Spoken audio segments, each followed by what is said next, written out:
I work in collaborations, and then on other occasions I work together with people, as in I work in a community-based project. So it's two different things we talk about. In both models, I look for the same thing. There's maybe two reasons I work with people.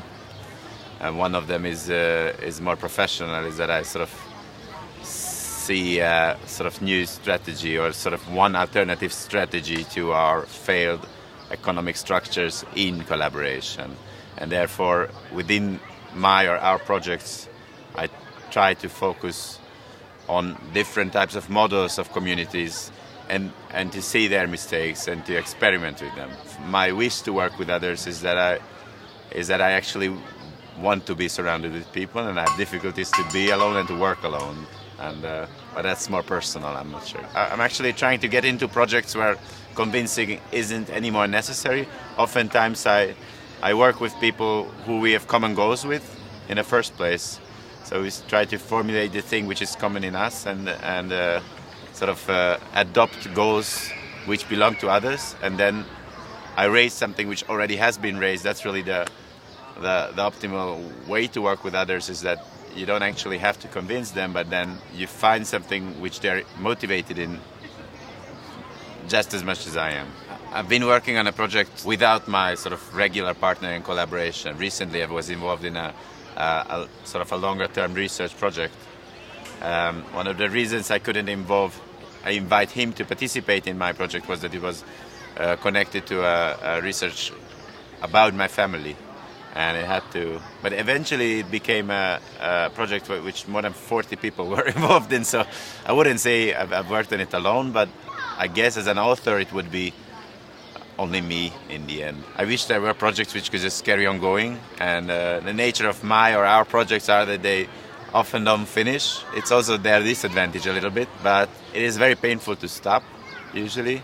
It's disillusioning because you really lose your reason to live. You kind of have to find a new one.